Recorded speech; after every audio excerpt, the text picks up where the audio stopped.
7 big FM से मैं हूं आरजे धीर और ये है ज्योति टीएमटी प्रेजेंस भरोसे का सफर। मैं पहुंचा लुधियाना में, अभी हूं थर्ड स्पेस कंसल्टेंट्स। यहां पर बात करने वाले हैं हम इंजीनियर प्रणव प्रभाकर जी से। जानते हैं ये कि यार ज्योति टीएमटी पर भरोसा सब क्यों करते हैं इतना, मतलब चाहे वो आर्किटेक्ट्स हों, चाहे वो बिल्डर्स हों या फिर इंजीनियर्स हों। Let's go. Jyoti TMT presence भरोसे का सफर। अभी मैं पहुंचा हूं लुधियाना में और मैं हूं थर्ड स्पेस कंसल्टेंट्स। हमारे साथ हैं engineer Pranav Prabhakar ji. Sir welcome to big FM. Thank you. नमस्कार, मैं Pranav Prabhakar third space consultant से। मतलब हम इस इंडस्ट्री में लास्ट 8 साल से काम कर रहे हैं। We are based out of Ludhiana. हमारे प्रोजेक्ट्स मतलब पैन इंडिया हम काम कर रहे हैं, पंजाब, हरियाणा, बैंगलोर, गुड़गांव, एवरीवेयर। अगर मैं बात करूं, इतने साल से आप काम कर रहे हैं, एक इंसान अगर टीएमटी लेने जाता है तो पहली बात तो उसके दिमाग में क्या होना चाहिए, क्या क्या फीचर्स ध्यान में रखने चाहिए और किन किन फीचर्स को ध्यान में रखते हुए उसको किस तरह की चीज़ों को लेना चाहिए? पहले तो कोई भी अगर टीएमटी लेने जा रहा है उसका ग्रेड बहुत इंपॉर्टेंट है। जो भी काइंड ऑफ स्ट्रक्चर वो बनाने जा रहा है या जो भी उसके पास ड्राइंग्स आई हैं उसमें ग्रेड लिखा होता है टीएमटी का। वो ग्रेड उसको वेरीफाई करना है कि ये ग्रेड का मैं टीएमटी ले रहा हूँ। दूसरा है कि उसकी स्पेसिफिकेशन, मतलब उसकी जो भी हमारा इंडियन स्टैंडर्ड कोड के अकॉर्डिंगली स्पेसिफिकेशंस हैं वो सारा वो अपना फुलफिल करता है या उसकी डॉक्यूमेंटेशन उनके पास हैं जो भी ब्रांड की ले रहे हैं। और एक फिजिकल इंस्पेक्शन हो जाती है चेक करके कि वो मार्किंग आईएस कोड या बीआईएस मार्क बार पे है, प्लस कौन से डाया का बार ले रहे हैं, वो सब चीज़ें उस बार पे लिखी हों, उसके रिब्स ठीक हैं। तो ये सारी चीज़ें हैं जो आप मतलब लेने से पहले सोच सकते हैं, देख सकते हैं, सोच सकते हैं। अगर बात करूं मैं रस्ट की, जंग की, तो जिस तरह इंसान को बीमारी लगती है उस तरह जो बाज है उनको रस्ट लगता है। तो पहली बात तो जो रस्ट है वो टीएमटी बाज की क्वालिटी को किस तरह इम्पैक्ट करता है, क्या वो नेगेटिव करता है, कैसा करता है, पहली बात तो ये। और दूसरी बात, हम रस्ट ना लगे उसको क्या करके बचा सकते हैं? जैसे आपने कहा, रस्ट तो एक बीमारी है, मतलब वो एक बिल्डिंग की बीमारी आप समझ लीजिए। रस्टिंग बेसिकली रस्ट जब सरिये को लग जाता है तो क्या होता है कि उसका वॉल्यूम जो है स्टील का वो इंक्रीज हो जाता है। उससे आपको विजुअली क्या दिखेगा, जो आपको सिग्नल्स आएंगे, क्रैक कंक्रीट में क्रैकिंग हो गई, सैपलिंग हो गई, राइट, वो सारे आपको विजुअल्स दिखने लग जाएंगे, स्ट्रक्चर में डिस्ट्रेस कॉल्स आने लग जाएंगे और उसकी स्ट्रेंथ ऑफ स्टील कम हो जाती है।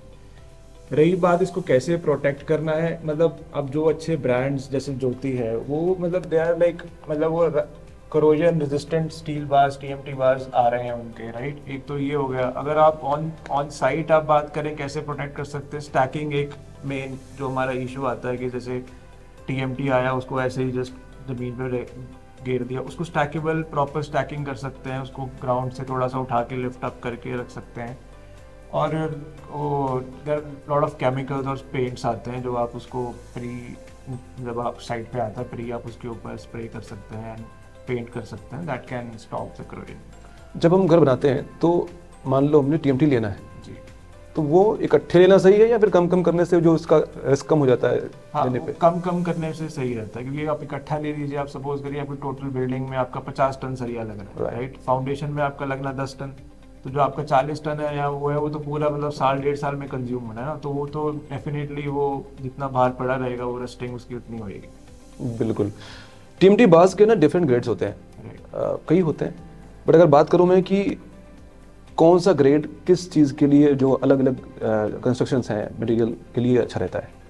जनरली जो टीएमटी बार के ग्रेड आते हैं वो है 415, 500, 550, 600, राइट।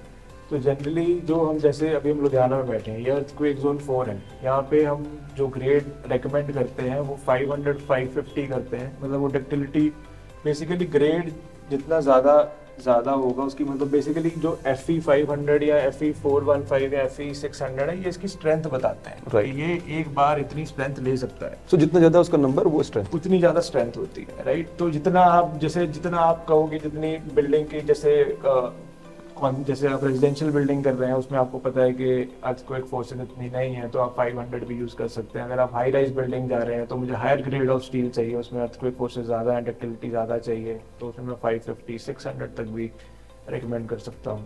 तो वो डिपेंड करता है कि आप किस जोन में बिल्डिंग बना रहे हैं and what kind of building बन रही है, राइट। इस हिसाब से उसको हम चेंज कर सकते हैं। LRF जो टेक्नोलॉजी है, पहली बात तो ये क्या होती है हमको समझाएं पहली बात तो, और दूसरी बात कि ये जो TMT है उसकी क्वालिटी को, स्टील की क्वालिटी को किस तरह इन्हेंस करती है?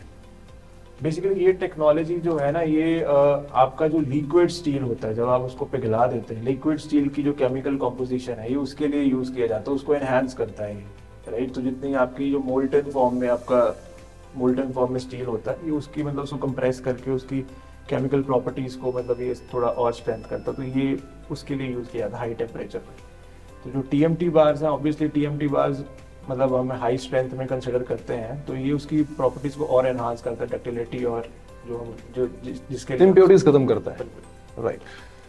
एक चीज़ और पूछूंगा आपसे कि अगर मान लो एक A है और एक B है, A ने नॉर्मल सरिया यूज़ किया और B ने TMT बार यूज़ किया, अर्थक्वेक के टाइम पे दोनों में क्या फ़र्क आएगा और हमें क्यों TMT बार लगाना चाहिए, अर्थक्वेक में क्या हमें फ़ायदा करता है? सर पहले तो अगर नॉर्मल कोई बार यूज़ कर रहा है और कोई TMT यूज़ कर रहा है, उसमें तो पहले मैं अगर इकोनॉमिक्स में जाऊँ, राइट, तो पहले तो आपको मतलब 20% 18% आपको नॉर्मल सरिया जो लगा रहे हो विदाउट TMT वो ज़्यादा लगेगा, अगर उसको मुझे TMT के बराबर लेके आना है। अच्छा, स्ट्रेंथ वाइज, राइट, उतना लग जाएगा, राइट। और अगर बिहेवियर वाइज बात करूँ तो जो मतलब आपको अगर नॉर्मल सरिया अगर सेम क्वांटिटी में डाल रहा हूँ, तो जो नॉर्मल सरिया तो आपको नॉर्मल अर्थक्वेक के बाद आपको डिस्ट्रेस कॉज दिख सकते हैं, मतलब ऐसा नहीं है कि बिल्डिंग गिर जाएगी, बट आपको मतलब जैसे आपको जॉइंट्स क्रैक दिख सकते हैं, राइट, जहाँ पे बीम जंक्शन है वहाँ पे क्रैकिंग दिख सकती है।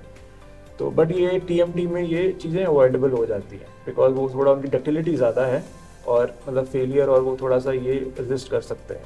तो मतलब TMT बहुत ज़्यादा बेहतर है उससे। बिल्कुल। आप इतने साल से काम कर रहे हैं, ज्योति के साथ भी काम कर रहे हैं जी। भरोसे का सफ़र हमारा ये प्रोग्राम है, कितना भरोसा आपको ज्योति पे है? देखिए sir, as a structure engineer हमें सेफ्टी और क्वालिटी ज़्यादा मतलब बहुत ज़्यादा प्रायोरिटी पे है, और ज्योति को हम अपना क्वालिटी में थोड़ा प्रायोरिटाइज करते हैं, मतलब हम उसको टॉप कैटेगरी में मानते हैं। जैसे मतलब जनरली जब हमें क्लाइंट पूछता है तो हम ज्योति को हमेशा एक टॉप ब्रैकेट में ही कंसिडर करते हैं बिकॉज ऑफ क्वालिटी। तो ये हमारा उनके साथ सफर है, राइट। जो हम देख रहे हैं अभी, अगर उनमें से कोई सरिया लेने की सोच रहा है, घर बनाने की सोच रहा है, या फिर फ्यूचर में बनाना चाह रहा है, उनको आपकी एक सलाह क्या होगी TMT को लेके? TMT को लेके मेरी तो यही है कि आप पहले अपना ग्रेड, एक मतलब बहुत लोगों को ग्रेड नहीं पता होता कि ग्रेड क्या, कौन सा चूज क्या करना चाहिए। तो एक तो ग्रेड आप अपने बिल्डिंग के अकॉर्डिंगली ग्रेड सेलेक्ट करिए, और उसके बाद अपनी क्वांटिटी को थोड़ा सा ब्रेक डाउन करके मतलब पार्ट्स में मंगवाइए, ना कि एक ही गो में आप सारा मंगवा लीजिए। उससे आपको एक रस्टिंग से भी बचेगा, प्लस थोड़ा सा साइड पे मैनेजमेंट भी इजी होगी। राइट। सो जो सरिया को लेके, TMT को लेके कन्फ्यूजन होती है आपके हमारे दिमाग में, वो सब हमारे एक्सपर्ट दूर कर रहे हैं। प्रणव सर ने जो है अभी दूर किया है। कहने का मतलब ये है कि TMT ज्योति ही यूज़ कीजिए, क्योंकि ये है भरोसे का सफ़र। आपका भरोसा है, मेरा भरोसा है, इंजीनियर्स का भरोसा है, बिल्डर्स का भरोसा है। दिस इज RJ धीर। Thank you so much.